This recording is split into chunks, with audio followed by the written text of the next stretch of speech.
Every smart switch has its trade-offs, like installation headaches and reliability issues. But is this the one that finally gets it right? Today I'm installing and testing the Inovelli White smart switch. I've used these before, and I'll walk you through the installation, setup, show off the features, and then share my honest review. Hey, I'm Robert, and Oconee Smart Homes exists to make real homes more convenient, accessible, and safe with smart home technology. We serve real customers right here in Oconee County, Georgia, but this channel is for anyone who wants to make a simpler, smarter home. If you've been thinking about upgrading your home with smarter switches, stick around because this might be the one worth trying. So let's unbox this, see what's inside, and talk about the features. So here's what you get in the box. The switch, of course, an extra wire for a traveler, the instruction booklet, some labels for your existing wires. Make sure you save this instruction book. It's very important, and because Inovelli doesn't have an app of their own, this is your only copy. We'll set this aside. Here's the switch. The Inovelli White is a powerful Matter Smart switch from a company that boasts a community-driven development approach. It supports the Thread Mesh protocol, which does mean you will need a Thread border router like a HomePod Mini or another Matter controller that supports Thread. And because it supports Matter, it'll play nice with ecosystems like Google Home, Apple Home, SmartThings, or any other Matter ecosystem. Let's look at the front of the switch first. It's a rocker-style smart switch with a nice click that supports simple on and off, dimming, as well as a smart bulb mode. It can work in a single pole or multi-pole. That's a three-way configuration with a dumb switch on the other end. Here we have a configurable status light that can be used in scenes and automations. I like to put these next to my exterior doors to get a glanceable status of our smart locks, red for locked, green for unlocked. And up here we've got a smart button that's totally configurable as well. You can control other smart devices with it or scenes. So this is great if the switch is in a room with other smart lights, or if you're using it in a smart bulb mode, you could maybe use this to set your mood lighting. And down at the bottom, you've got this tab to pull out for a quick reset. Most smart switches have them. It's just a simple air gap. And now to the back. Probably the most underrated feature on this switch are the real wire terminals. This makes installation cleaner, easier to push back into the box, and less prone to connection issues. You can wrap your wire around the screws or insert directly into the terminal. Now let's get this thing installed.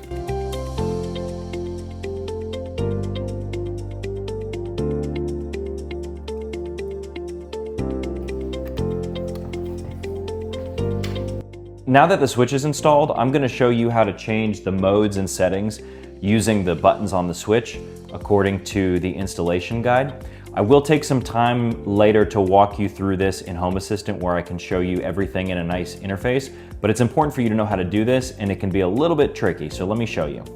Right now I have this switch set up in a simple on-off mode. This is the default mode that it comes with, but also the way that I need to use it. But let's say that you need to change this to a dimmer or smart bulb mode. How do you do that? I'm going to hold down the bottom part of the paddle and then press the configuration button, which is the button at the top, 3 times, and then release. The way that you have to release the buttons matters. For example, if I hold down the paddle and I press 1, 2, 3, and release both at the same time, nothing's going to happen. Now the same thing can be done according to the instructions to change this to smart bulb mode, as well as to change the wiring for your single pole or your three-way switches. All right, now that we've seen how to manually configure the switch on the buttons itself, we're gonna take a look at Home Assistant because I think it's a nice single interface where we can see all of the configuration options in one place. If you're not super technical, feel free to skip this section to continue with the rest of the review. Things will get a little bit technical here. So starting off, we have our main controls. This first one is for the switch, and the second one you can tell is for the LED bar because of the color here, turning that on and off. But what we care about is really down below. So first is our switch mode. Our switch mode settings are available for on and off as well as dimming capabilities. On the on and off side, we have on and off plus single, which is for single switch, single fixture type of control, on and off. And then we have our three-way options. So we can have a multi-pole configuration with a dumb paddle switch on the other end, or we can use one of Inovelli's companion devices, their auxiliary switch, to pair with the main switch and do a three-way that way. Now let's talk about this full wave mode. You won't find this in much of the documentation, so I'm going to put a forum post from one of the founders on the screen. But the summary is that some LED bulbs are really picky about the kind of power they get. Normal mode can sometimes cause flickering or compatibility issues, while the full sine wave mode usually handles those bulbs better. So the bottom line is if you're using this switch in a simple on-off setup and you can enable the full sine wave mode, do it, because it's usually more reliable with modern LEDs. Okay, and then on the dimming side, we have similar options for single, dumb, and auxiliary three-ways.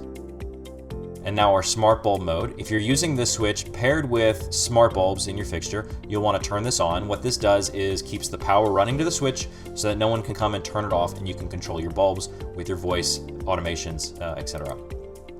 So how does the Inovelli White switch stack up? Here are my honest thoughts. On installation, it couldn't be easier. No dealing with wires, the terminals make everything nice and clean, and it fits in the box wonderfully. The physical controls are great. The look of the switch is clean, like a simple rocker, no crazy buttons. And then of course you've got the added features of the LED light and the smart button. Because this switch supports Thread, it doesn't need a hub, and it meshes with my other Thread devices in the house. And for me, Thread has been very reliable in my home. The installation, the functionality, the reliability make it a top contender and maybe one of the best smart switches available in the market right now.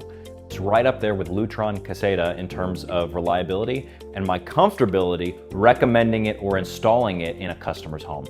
So should the Inovelli White be your next smart switch? I'd highly recommend it.